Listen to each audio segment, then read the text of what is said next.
عليكم ورحمة الله وبركاته، وأهلا بيكم معايا في درس جديد من دروس تعليم الكروشيه من وي.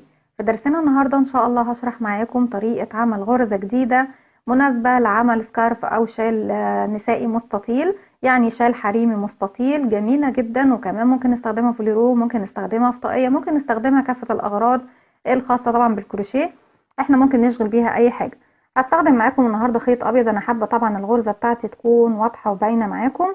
سمك الخيط طبعا احنا البقرة بتاعتنا اللي معانا مش واضح فيها حجم الإبرة اللي المفروض نستخدمها. كنا اتكلمنا قبل كده مع بعض على اننا ازاي نحدد حجم الإبرة اللي هنستخدمها.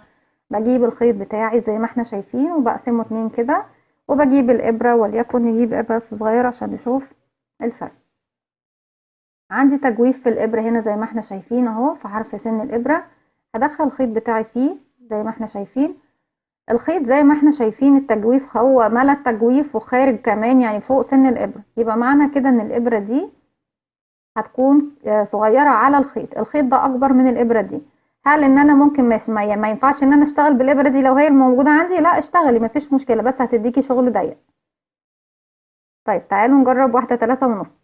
هدخل الخيط في الإبرة زي ما احنا شايفين مالية التجويف معايا، ولا خارجة ولا طالعة على السن، ولا كمان مالية التجويف ومش باينة يعني ان هي مثلا تكون الإبرة اكبر من الخيط. لا، مظبوط اهو، وهتكون حلوة في الشغل. طيب ايه تاني حاجة هنستخدمها النهاردة؟ هستخدم مسطرة، او هستخدم طبعا حاجة مستديرة بالشكل دوت. دي كانت البلاستيك بتاع بكرة خيط خياطة، وبعد ما خلصت انا استخدمتها في الكروشيه. وطبعا المقص بتاعنا هنقص بيه. طبعا احنا هنستخدم دي امتى ونستخدم المسطره امتى؟ هستخدم دي لو انا حابه ان طول الغرزه بتاعتي يكون قصير. حابه الغرزه بتاعتي تكون طويله، هشتغل بدي، وهوريكم دلوقتي هنعمل ايه. طيب اول اساس معانا النهارده في الغرزه بتاعتنا، نقول بسم الله الرحمن الرحيم. هنبدا نحدد عدد السلاسل اللي هنبداها في البدايه. طيب هنبداها ازاي؟ عدد السلاسل بيرجع للمجموعات اللي انت هتشتغليها داخل الغرزه. يعني لو الغرزه بتاعتك، الغرزه طبعا بتبقى مقسومه لجزئين. لو انا هشتغل مثلا الغرزه بتاعتي اربع، يعني من 8 غرز هتكون 4 و4. لو هشتغل الغرزة بتاعتي من 10 هتكون 5 يمين و5 شمال، هي بتكون شكل حرف الإكس. لو هشتغلها 3 و3 يبقى هعمل تكرار الغرز بتاعتي أو السلاسل بتاعتي على ست سلاسل. يعني إيه دلوقتي؟ يعني أنا دلوقتي طب وليكن أنا هشتغل معاكم إن شاء الله النهاردة على تكرار 4 و4. يعني نشتغل على إيه؟ ال4 دول بيبقوا 8. يعني هبدأ أعمل مجموعة السلاسل بتاعتي على تكرار العدد 8. يعني إيه يا رندا تكرار العدد 8؟ يعني انا دلوقتي بسم الله الرحمن الرحيم اول حاجه نبدا نعملها، بس هنشتغل سلاسل. هنعمل حلقه على الهواء، وهدخل بالابره بتاعتي في الحلقه، وهلف الخيط على الابره واخرج، وهقفل عقده البدايه. هبدا اعمل تمانيات. اتفقت الغرزه بتاعتي هتكون 4 يمين و4 شمال، نكون حرف الاكس منها، او 5 يمين و5 شمال يبقى تعملوا تكرار 10. 3 يمين و3 شمال تعملوا التكرار 6. ايا كان بقى العدد اللي انتوا هتكرروه، لازم العدد بتاعي يكون قد العدد اللي داخل الغرزة. دلوقتي انا هشتغل اربعات، يعني العدد التكرار بتاعي 4 و4 يبقوا 8. هعمل 1 2 3 4 5 6 7 8. تاني هكرر دي كده اول غرزة معايا. 1 2 3 4 5 6 7 8. تاني هكرر 1 2 3 4 5 6 7 8. وهكذا بفضل اكرر لغايه ما بوصل طبعا لعرض السكارف او عرض الشال اللي انا حباه. ايا كان بقى المقاس بتاعه بتحدديه بالسلاسل البدايه. زي ما اتفقنا، حابه ان الغرزه بتاعتك تكون مكونه من 6 3 و3، يبقى هتعملي التكرار لعدد 6. الغرزة بتاعتك مكونة من 8، هتقسميهم 4 و4، يبقى تكرار العدد بتاعك في البداية هيكون 8 سلسلة. حابة ان هم يكونوا 5 يمين و5 شمال، يبقى تكرار العدد بتاعك هيكونوا 10. وهكذا هنمشي بنفس الطريقة دي، وانت تحددي بقى الطول اللي انت حباه، سواء تشتغلي بحاجة صغنطوطة زي دي وطول الغرزة بتاعتك يبقى قصير، سواء تشتغلي بمسطرة زي دي او كمان بمسطرة اكبر منها، ده شيء يرجعلك. هكمل انا دلوقتي كمان مرة او مرتين من التكرار دوت وهرجع لكم. رجعت لكم تاني، وزي ما احنا شايفين اعتقد ان كده يكون مقاس سكارف حلو جدا. وطبعا في النهاية احنا بعد ما نخلص السكارف او الشال او الكوفية بنركب له الشراشيب، او مش حابين الشراشيب ما بنركبش الشراشيب. طيب انا كده دلوقتي عند اول غرزة، هعمل ايه؟ هل هرتفع بسلاسل؟ لا، مش هرتفع بسلاسل. هشد الخيط بتاعي، هرفعه بالشكل ده. هرفعه ليه؟ لو انا هشتغل بدي هدخله في الحلقة دي او الدايرة دي، وطبعا بشد الخيط بتاعي كده لغاية ايه ما اقفل عليها. لكن انا مش هشتغل بدي، انا حابة الغرزة بتاعتي تكون اطول، فانا ايه هدخله في المسطرة. يبقى اول حاجة عملناها ايه؟ انا من نفس المكان اللي انا واقفة فيه اهو، زي ما احنا شايفين، كل اللي انا هعمله هشد الخيط، ولو حابين طبعا تثبتوها اكتر هلف الخيط على الابرة بالشكل ده، وهشد الحلقة بتاعتي وادخلها في المسطرة. بس الحلقة اللي تحت مش هخش فيها تاني، خلاص انا كده عملتها. فالحلقة دي مش هخش منها تاني، لان مش هخش فيها تاني لاني انا طلعت منها اصلا. عشان كده في الاول قلت لكم انتوا ممكن تشدوا الخيط على طول وتدخلوه في المسطرة، بس عشان تثبتوا الحلقة اكتر يبقى نعمل الحلقة الاولانية ونخش في المسطرة تاني. بعد كده هنعمل ايه؟ هدخل في السلسلة اللي بعدها. طبعا احنا خرجنا من هنا اهي، هدخل في السلسلة اللي بعدها. هدخل في السلسلة، الف الخيط على الابرة واخرج من السلسلة، بقى معايا حلقة. هلف الخيط واخرج من الحلقة دي من نفس المكان اللي انا فيه. الحلقة اللي انا فيها دي همطها واشدها لفوق وادخلها في المسطرة. نكمل. هدخل في السلسلة اللي بعدها، هلف الخيط واخرج، بقى معايا على الابرة حلقة. حابة ان انا اقرب معاكم اكتر. بقى معايا حلقة، من نفس الحلقة دي هلف الخيط واخرج اهو عشان اثبت حلقتي.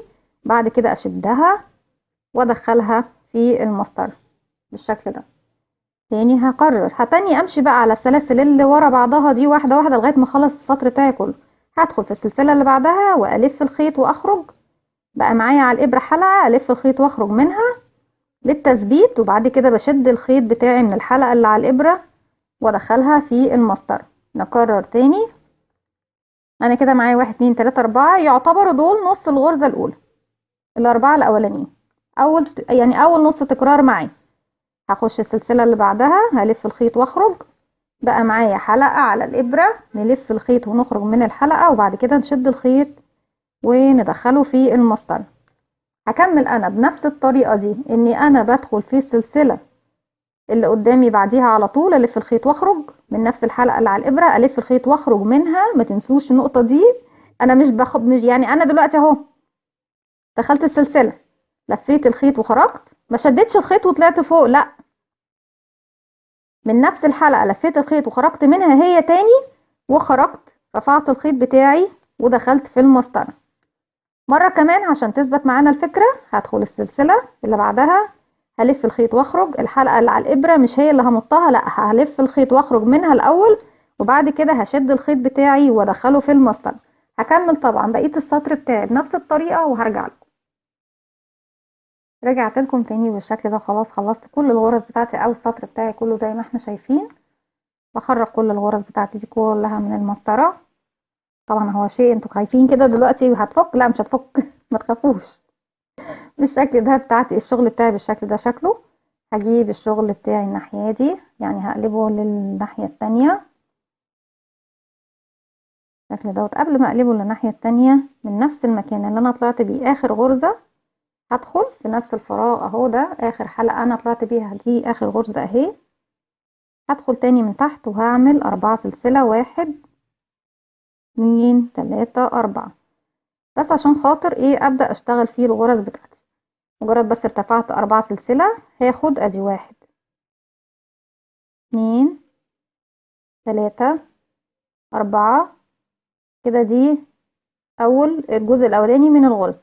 بعدين ناخد 1 2 3 4، هقسمهم على الابرة بتاعتي بالشكل ده. يبقى انا كده معايا ايه على الابرة؟ عفوا، معايا الحلقة الاساسية اللي احنا طلعنا بيها بغرز بالاربع سلاسل، ومعايا 8 حلقات. طيب هنعد كده 4 اللي هم عند الابرة، 1 2 3 4، واخدهم واخرج بيهم من الاربعة التانيين. اكد بس ان العدد معايا مظبوط كده. 1 2 3 4. كده مظبوطين. وتحت 1 2 3 4 اللي احنا سقطناه. هنبدأ نعمل ايه بعد كده؟ هخرج تاني منهم، بس هخليهم معايا كده على الإبرة على ايدي زي ما احنا شايفين. هدخل اول غرزة وهلف الخيط واخرج منها. بقى معايا الإبرة ايه؟ حلقتين، الحلقة اللي احنا طلعنا بيها بالسلاسل والحلقة اللي احنا خرجنا بيها من اول حلقة احنا عاملينها. هلف الخيط واخرج من الحلقتين اللي بعدها اهي، هدخل فيها هلف الخيط واخرج منها هي بس. بقى معايا حلقتين، هلف الخيط واخرج منها. بقى معايا حلقة واحدة، هدخل بقى في الغرزة اللي بعدها، هرفع الغرزة اللي بعدها اهي والف الخيط واخرج منها. بقى معايا حلقتين، الحلقة الأساسية بتاعتي والحلقة الجديدة اللي احنا عملناها. هلف الخيط واخرج من الحلقتين تاني. هدخل في آخر واحدة، هلف الخيط واخرج منها والف الخيط واخرج من الحلقتين.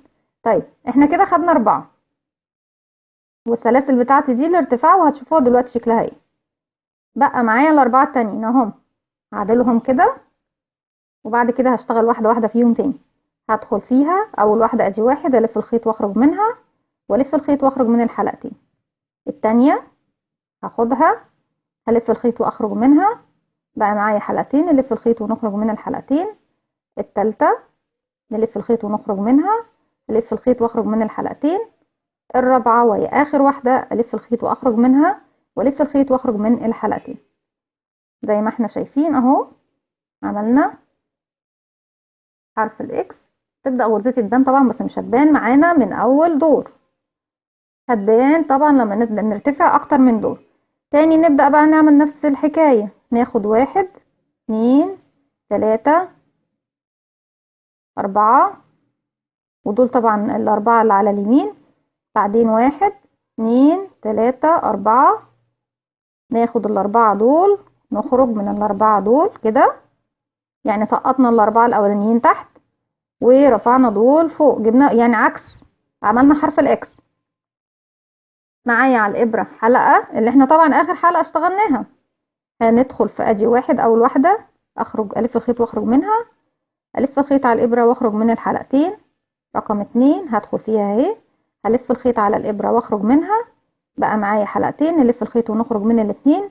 بقى معايا حلقة واحدة بس، يبقى أكمل الغرزة اللي بعدها، أدخل في الحلقة ألف الخيط وأخرج. بقى معايا حلقتين، نلف الخيط ونخرج من الحلقتين. رقم 4 هلف الخيط وأخرج منها، بعد كده ألف الخيط وأخرج من الحلقتين. هرفع الأربعة اللي تحت دول أشتغل عليهم هما كمان. أول واحدة أهي لف الخيط ونخرج منها ونلف الخيط ونخرج من الحلقتين. تاني ندخل الحلقة اللي بعدها، نلف الخيط ونخرج، نلف الخيط ونخرج من الحلقتين. بقى حلقة على الإبرة، ألف الخيط أدخل في الحلقة اللي بعدها، ألف الخيط وأخرج. بقى معايا حلقتين، نلف الخيط على الإبرة ونخرج من الحلقتين. ودي رقم 8 أو رقم 4 في المجموعة اللي على الشمال. هدخل فيها وألف الخيط وأخرج تاني، ألف الخيط وأخرج من الحلقتين. أظن بدأت الغرزة بتاعتنا شكلها يكون واضح، وسلاسل الارتفاع زي ما احنا شايفينها دي مجرد بس ايه تدينا الارتفاع. حابينها بالارتفاع دوت السلاسل دي، هي عامة مش باينة زي ما انتوا شايفين، احنا مجرد بس بنعملها عشان نبدأ السطر بتاعنا اهو. غرزتي بدأت تبان وجميلة جدا، غرزة مفرغة وفي نفس الوقت شيك جدا. بنفس الطريقة طبعا انا بكمل لغاية ما بوصل لنهاية السطر، هكمل وهرجع لكم. رجعت لكم تاني بعد ما خلصت السطر بتاعي او الراوند بتاعي، وزي ما انتوا شايفين قد ايه الغرزة بتاعتنا تحفة بجد، حلوة حقيقي، شكلها شيك جدا وهادية ورائعة بالشكل ده من نفس المكان اللي انا فيه زي ما احنا شايفين. هبدأ بقى الف الشغل بتاعي الناحية دي.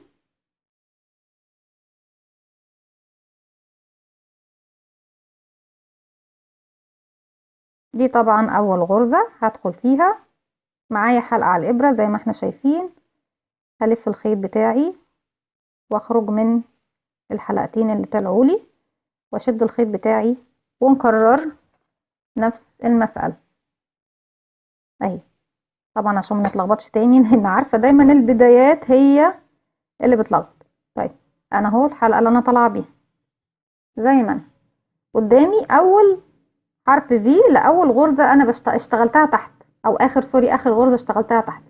بدخل في حرف الفي ده ومعايا حلقة على الابرة، هلف الخيط واخرج منها، معايا حلقتين، هلف الخيط واخرج من الحلقتين واشد الخيط بتاعي وادخله في المسطرة وابدأ السطر بتاعي زي ما انا حابة، وبكمل كده. واحد، اللي بعدها في حرف الفي اتنين اهي، الف الخيط واخرج، بقى معايا حلقة، الف الخيط واخرج وارفع الخيط بتاعي. هي نفس الخطوات بس بنعملها بدل ما كنا بنعملها في الحلقة بعملها في حرف الفي كله اهو. هدخل في اللي بعدها دي رقم 3، هلف الخيط واخرج، بقى معايا حلقة، الف الخيط واخرج من الحلقة واشد الخيط بتاعي لفوق وادخله في المسطرة، او طبعا في اي اداة انتوا بتستخدموها، عصاية مدورة، مسطرة زي دي او مسطرة اكبر، ايا كان بقى حسب الحجم اللي انتوا حابينه هتشتغلوه. ندخل في اللي بعدها، هلف الخيط واخرج، بقى معايا حلقة على الابرة، هلف الخيط واخرج منها واشد الخيط طبعا وادخله في الشغل. بنفس الطريقة دي هكمل لاخر السطر وهرجع لكم. رجعت لكم تاني وكده اكون خلاص خلصت الراوند بتاعي ما عدا اخر غرزتين. انا بس حابه بس ايه يكون في اخر غرزتين نشتغلوا مع بعض. دي اخر واحده اهي، ودي رقم 4 اللي هي الاخير.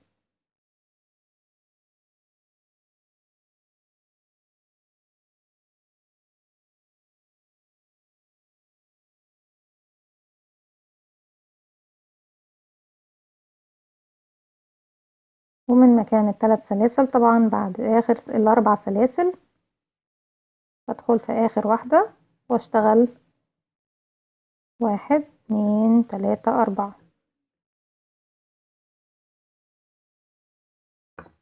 انا عايزه بس افك الخيط شويه.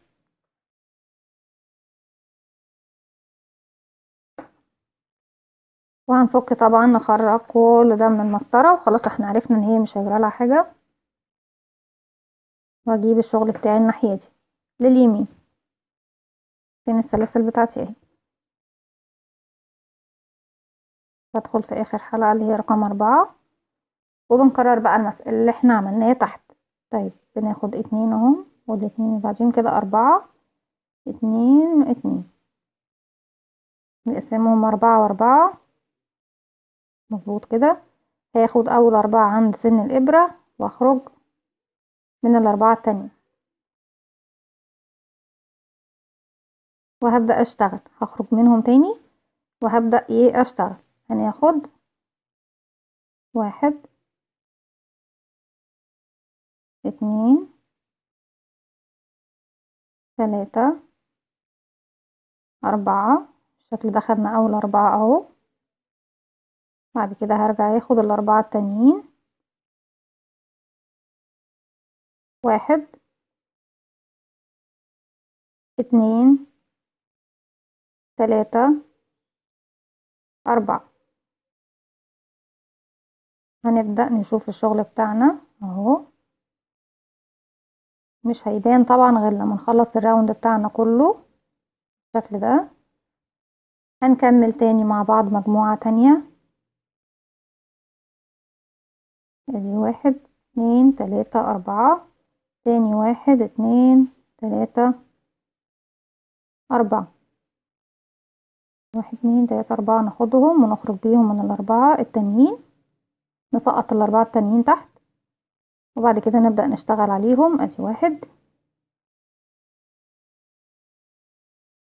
2 3 4. هرفع الاربعة التانيين اشتغل عليهم، 1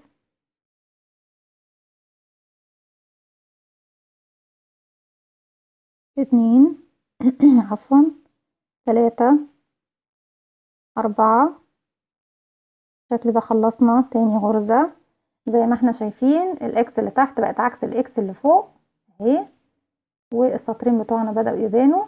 هكمل بنفس الطريقة لغاية ما اخلص السطر بتاعي كله وبعد كده هرجع له. رجعت لكم تاني وبكده اكون خلصت الراوند التاني بتاعي اهو زي ما احنا شايفين. واعتقد خلاص بقى ان الغرزة بتاعتنا وضحت وبان جمالها او ظهر جمالها. دي كانت فكرة النهاردة، وطبعا هنكمل بقى الارتفاع اللي احنا حابينه، وطبعا العرض لو حابينه شال حريمي او شال نسائي مثلا عريض 70 سنتي بقى بنعمل العرض بتاعه 70 سنتي او اكثر، يعني حسب ما انت حباه 40 اعمليه 40، حباه 70 اعمليه 70. اما بقى طول الشال نفسه فانت بترتفع الارتفاع اللي انت حباه، مترين، متر ونص، زي ما انت حابه حضرتك طبعا تعملي الشال. كان في مدام انا كنت قابلتها في معرض الخيوط اللي انا بشتري منه، كانت سألتني عن غرزة طبعا مفرغة. قلت لها طب اعملي بغرزة الجراني، قالت لي لا انا عملت قبل كده بغرزة الجراني وحابة ان انا اشغل بغرزة تكون شكلها جديد ومفرغة وشكلها حلو في نفس الوقت. اتمنى ان انت تشوفي الحلقة النهاردة، واتمنى كمان ان الغرزة بتاعتي تعجبك وتنول اعجابكم جميعا. لو عجبكم الفيديو اعملوا لي لايك وشير وسبسكرايب، واستنوني في فيديو جديد من وي.